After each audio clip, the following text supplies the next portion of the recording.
Kevin, tell me what you've been doing today. Well, reliving the dream. Yeah? Yeah, reliving the dream. Travelled up to Harold Walkers, of course, which I know very well.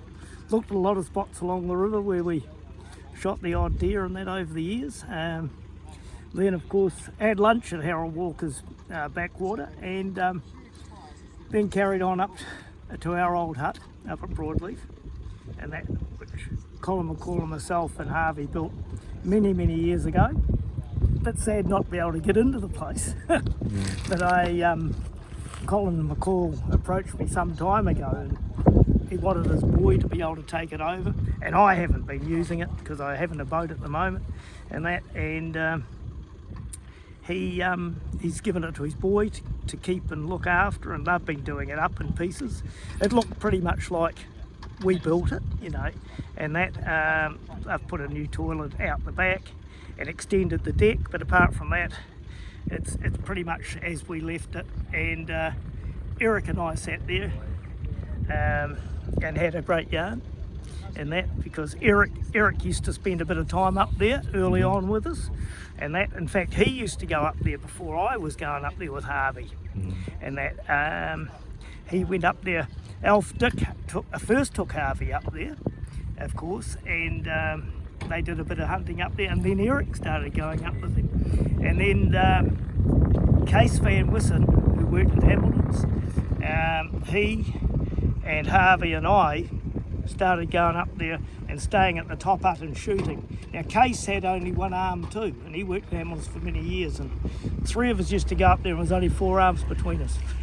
We used to often laugh about that.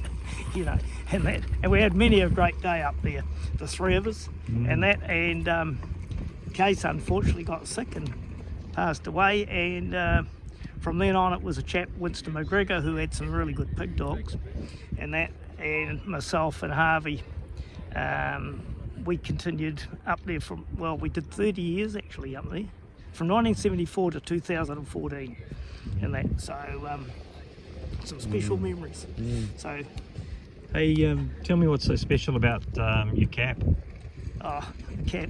This cap was Harvey's actually, and that I've got one myself, but I'll tell you a little story about that.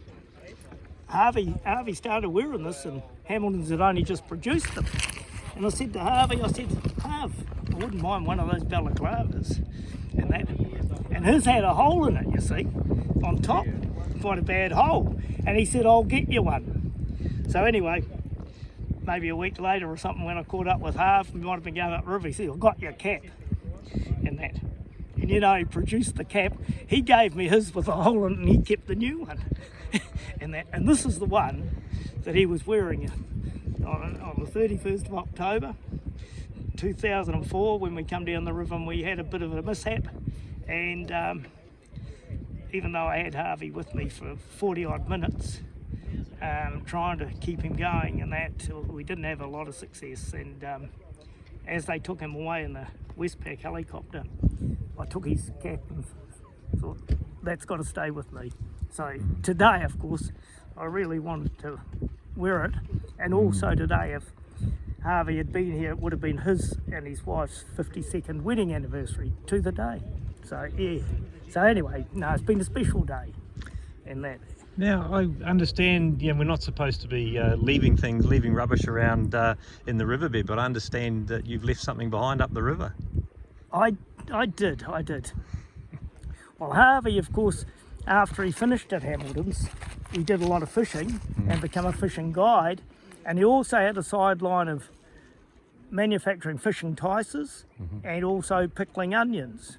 And he used to travel around with his Toyota, and he'd go to prospective customers and open the tailgate, and there was a big rack there of tices for fishermen, salmon fishermen especially, and also a stack of pickled onions. Now, no one hardly ever bought some fishing tices without being encouraged to buy onions, so Harvey used to have a pretty good day if he could sell a half dozen jars of onions and maybe a couple of dozen tices. So when we put the plaque there, which was manufactured at Hamilton's actually, they cast it for us, and that we wanted to have a little memento of Harvey up there, so Hamilton's kindly cast that plaque out of bronze, and we duly come to place it there. There was Alf Dick, Colin McCall, myself, Winston McGregor, and there was another chap, oh God, what was his name? Doesn't matter, I can't think of it. He wasn't really a boater, but he came up with us that day, and we took a little kenny up, and we drilled the appropriate holes and cemented the plaque to the rock below where we always used to moor up at Broadleaf. And the last thing we done was we placed a jar of pickled onions on top of the rock in memory of Harve. We knew that the first fresh it would probably go, but today when I placed a jar there in memory of old time's sake, I see the cement that we cemented the jar down was still in place on the rock. You know, Good stuff. Yeah, the jar's long gone, of course, but the cement's still there, and that. So I've left a jar there anyway, and it'll be there till the next fresh. So I guess days like today are pretty important for everybody to remember a bit about not just the classic boats, but the pioneering history. Oh, yeah. There's lots of history up there, of course, and it's good to see you fellas looking after it and trying to retain it, because that's quite important. Because if you don't capture it, it's gone. You know, and that, and there is, there's been some real characters up that river, and that, when you think of it, Duke Dixon, and that Bob Radley, of course, he had Duke's business at one stage. Then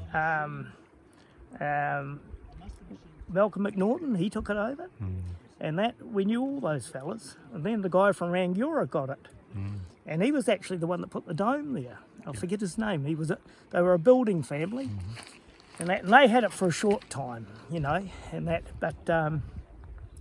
And then, of course, Rod had it in later years, and that, but no, I can tell you a fair bit about the river. Good on you. Thanks. Appreciate you spending your time. Thanks. Thank you. No, it's been wonderful. And I appreciate what you fellas are doing up there in the shed. It's a great tribute to you, and it's a lovely display, and long may it continue.